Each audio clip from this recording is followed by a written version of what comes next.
بالله من الشيطان الرجيم بسم الله الرحمن الرحيم وإن يونس لمن المرسلين إذ أبق إلى الفلك المشحون فساهم فكان من المدحضين فالتقمه الحوت وهو مليم صدق اللہ العظیم۔ درود شریف پڑھ لیں۔ اللہم صلی علی محمد وعلی آل محمد کما صلیت علی ابراہیم وعلی آل ابراہیم انک حمید مجید۔ اللہم بارک علی محمد وعلی آل محمد کما بارکت علی ابراہیم وعلی آل ابراہیم انک حمید مجید۔ 23واں پارہ سورۃ الصافات اور اس کا آخری رکوع یعنی رکوع نمبر 5 شروع ہو رہا ہے، اور اس میں آخری واقعہ یعنی جو انبیاء کرام علیہ السلام کے واقعات اس میں ذکر کیے گئے ہیں۔ حضرت نوح علیہ السلام کا ذکر خیر ہوا، ابراہیم اور اسحاق علیہ السلام کا ذکر خیر ہوا، حضرت موسیٰ اور ہارون علیہ السلام کا ذکر خیر ہوا، حضرت الیاس علیہ السلام کا ذکر خیر ہوا۔ تو اب آخری نبی کے واقعہ حضرت یونس علیہ السلام کا ہو رہا ہے۔ یہ یاد رکھنا، یونس علیہ السلام کا علاقہ فلسطین شام تھا، لیکن اللہ تعالیٰ نے ان کو نبی بنا کر عراق کے صوبہ موصل، اس کے دریائے فرات کے کنارے ایک شہر تھا نینونا، وہاں اللہ تعالیٰ نے ان کو بھیجا تھا، اور وہاں انہوں نے لوگوں کو دعوت دی، اسلام کی طرف بلایا، اللہ کی طرف بلایا، لیکن لوگ نہ مانے۔ آخر یہ تنگ آ کر لوگوں کو عذاب کی خبر دے کر وہاں اللہ رب العزت کے حکم آنے سے پہلے چلے گئے، یعنی ہجرت کر گئے۔ اللہ تعالیٰ کی طرف سے ابھی ان کو نکلنے کا حکم نہیں تھا۔ تو بہرحال جب یہ چلے گئے تو عذاب کے آثار نمودار ہوئے، تو قوم نے جب دیکھے تو قوم بھاگی یونس علیہ السلام کو تلاش کرنے کہ ان کے ہاتھ پہ کلمہ پڑھ کے مسلمان ہو جائیں، لیکن یونس علیہ السلام جا چکے تھے۔ یونس علیہ السلام جا چکے تھے تو قوم جمع ہو کر اللہ رب العزت کی بارگاہ میں گر گرائی اور کلمہ پڑھ کے وہ سارے مسلمان ہو گئے۔ انبیاء کرام کی امتوں میں سے یہ واحد امت ہے کہ جس پر آیا ہوا عذاب ٹل گیا توبہ کی وجہ سے، کہ انہوں نے توبہ کر لی، اللہ رب العزت نے معاف فرما دیا۔ تو ادھر یونس علیہ السلام کو خبر ہوئی، لیکن یونس علیہ السلام نے اب ادھر آنے کے بجائے آگے بستی میں جانے کے لیے ایک کشتی کا سہارا لیا۔ جب کشتی میں سوار ہوئے تو کشتی ڈاما ڈول ہونا شروع ہو گئی۔ اب ان لوگوں نے کہا کہ کوئی ایسا آدمی ہے بیچ میں کہ جو اپنے آقا کو ناراض کر کے یعنی اس کی اجازت کے بغیر سوار ہو گیا، کہ جا رہا ہے، سفر کر رہا ہے، تو لہذا قرعہ ڈالا جائے، ایک شخص اپنی جان دے تاکہ باقیوں کی جان بچ جائے، کیونکہ کشتی ڈوب جائے گی، سارے چلے جائیں گے۔ تو یونس علیہ السلام فوراً سمجھ گئے کہ یہ خطا مجھ سے ہو گئی ہے، اور یونس علیہ السلام کیونکہ اللہ کے نبی تھے، پیغمبر تھے اور بڑے پیارے تھے، اور چہرے سے بھی دیکھ کر سب لوگ معتقد ہو گئے، تو قرعہ ڈالا گیا، نام یونس علیہ السلام کا نکلا۔ تو یونس علیہ السلام نے فرمایا میں کہا، انہوں نے کہا نہیں، آپ اتنے عظیم آدمی ہیں۔ تو بہرحال 3 مرتبہ قرعہ ڈالا گیا، تینوں مرتبہ نام یونس علیہ السلام کے ساتھ ہی نکلا۔ یا قرعے کے بارے میں ایک بات ذہن میں رکھیں کہ قرعے کے ذریعے نہ کسی کو چور ثابت کیا جا سکتا ہے، نہ کسی کا حق کسی کے نام پر قرعے کے ذریعے ثابت ہو سکتا ہے، نہ کسی کو مجرم ٹھہرایا جا سکتا ہے۔ ہمارے ہاں بھی عموماً یہ قرعہ اندازی جن معاملات میں ہوتی ہے، یاد رکھنا یہ ٹھیک نہیں ہے۔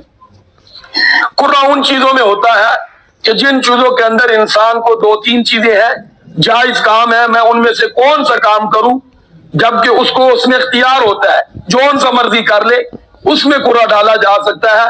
جس طرح پاک پیغمبر صلی اللہ علیہ وسلم کو اختیار تھا کہ اپنی بیویوں میں سے جس کو چاہے سفر میں ساتھ لے جائے۔ اب حضور آقا صلی اللہ علیہ وسلم بغیر قرعے کے بھی جس کو فرماتے، حضور آقا صلی اللہ علیہ وسلم پر کوئی الزام نہیں تھا، کوئی کسی کا وہاں حضور پر اعتراض نہیں تھا، لیکن اس کے باوجود حضور آقا صلی اللہ علیہ وسلم دلداری کے لیے، اپنی ازواج مطہرات کے دل خوش کرنے کے لیے قرعہ ڈال لیا کرتے تھے۔ تو قرعے کی یہ حیثیت ہے۔ باقی جو قرعہ ڈال لینا جی کسی کو چور ثابت کرنے کے لیے نام لکھ دیا، جس کا نام نکلا وہ چور ہے، یہ ٹھیک نہیں ہے۔ ہاں جی مجرم کسی کو بنا دیا جس کی پرچی نکل آئی ہے، یہ ٹھیک نہیں ہے۔ تو یہی وجہ ہے کہ یہ جو پرچی والی نکلتی ہے کمیٹی، یہ جائز نہیں ہوتی۔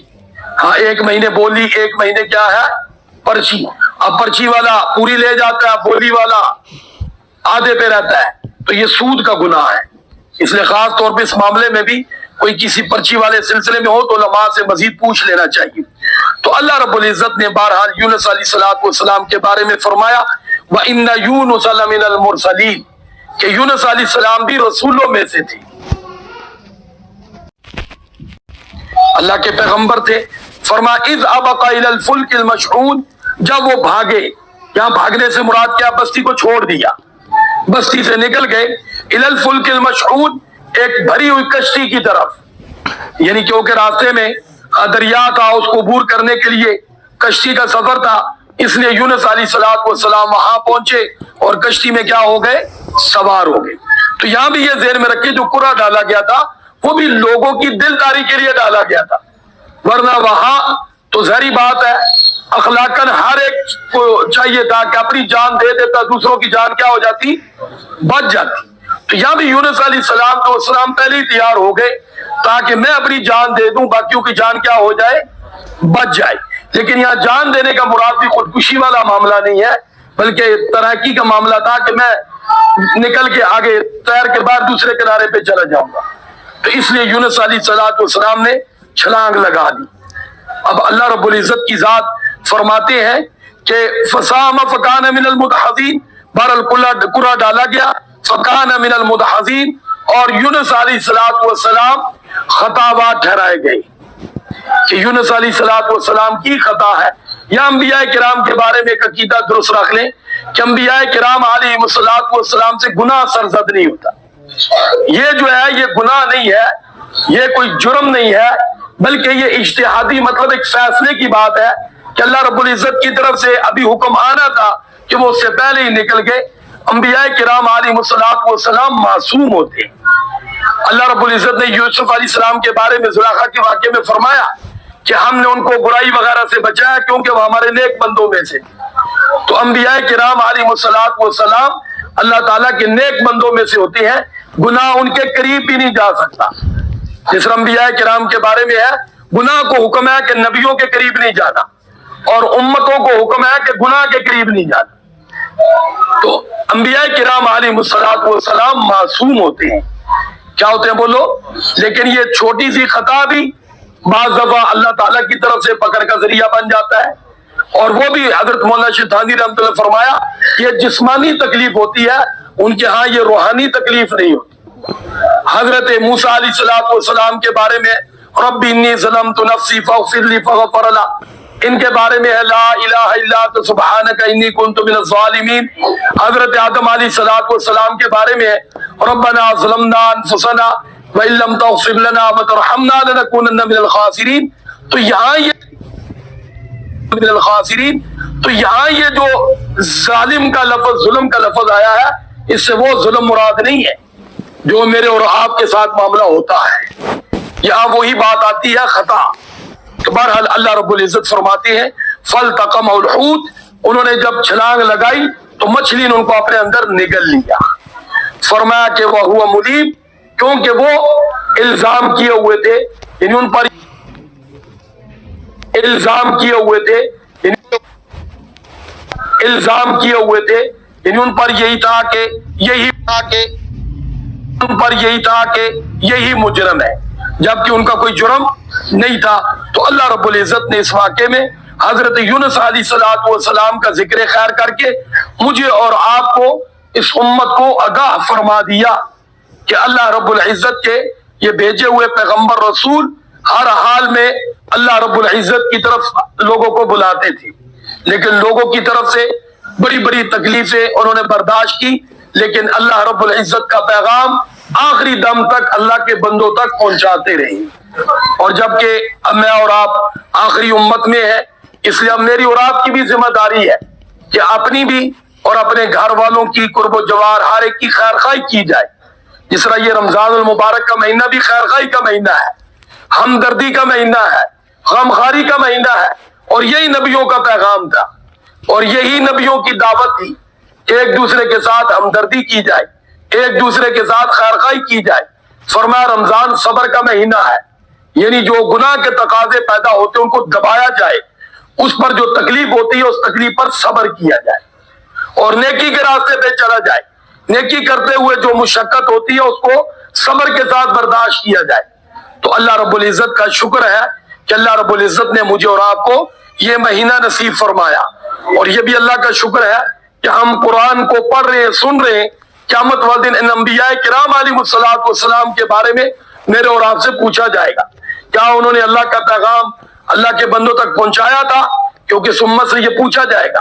اور الحمدللہ میں اور آپ اس نیت سے بھی پڑھ رہے ہیں ان انبیاء کرام کے یہ واقعات کہ قیامت والے دن جب ان انبیاء کرام علیہ السلام سے اللہ کی بارگاہ میں سوال ہوگا اور وہ جواب دیں گے، اور پھر ان کی نافرمان قوم کے کی گواہ لاؤ، اور گواہ میں اور آپ پیش ہوں گے، تو الحمدللہ ہم اس قرآن کی روح سے وہاں گواہی دیں گے، اور پھر وہ نبی خوش ہو کر اللہ کی بارگاہ میں ہماری سفارش کریں گے، اور حضور آقا صلی اللہ علیہ وسلم ہم پر گواہی دیں گے کہ میری امت جو نبیوں کے حق میں گواہی دے رہی ہے صحیح کہہ رہی ہے۔ تو اللہ رب العزت مجھے اور آپ کو پورے ذوق شوق کے ساتھ اس قرآن کو پڑھنے، سمجھنے، سننے اور عمل کی اور اس کے پیغام کو آگے پھیلانے کی مرد دم تک توفیق عطا فرمائے۔ باقی یونس علیہ السلام ان پر اللہ نے صحیفہ بھی نازل کیا تھا، اس کو یونح یا یونف یہ جو بائبل ہے اس کے اندر اس کا ایک حصہ موجود ہے، تو اللہ تعالیٰ نے ان پر صحیفہ بھی نازل فرمایا تھا۔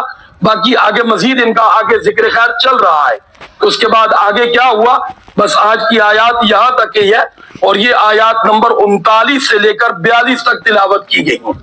ہاں جی، اس رکوع کی سورت کی، تاکہ اللہ رب العزت مجھے اور آپ کو اس قرآن کے ساتھ سچی محبت نصیب فرمائے۔ قرآن کو پڑھنا ہے، قرآن کو سمجھنا ہے، اسی کے پیغام میں اپنی زندگی کو پورا کرنا ہے اور اسی کے پیغام کو آگے پھیلانا ہے۔ وآخر دعوانا ان الحمدللہ رب العالمین۔ درود شریف پڑھ لیں۔ اللہم صلی علی محمد وعلی آل محمد کما صلیت علی ابراہیم وعلی آل ابراہیم انکا حمید مجید۔ اللہم بارک علی محمد وعلی آل محمد کما بارکت علی ابراہیم وعلی آل ابراہیم انکا حمید مجید۔ لا الہ الا اللہ محمد رسول اللہ صلی اللہ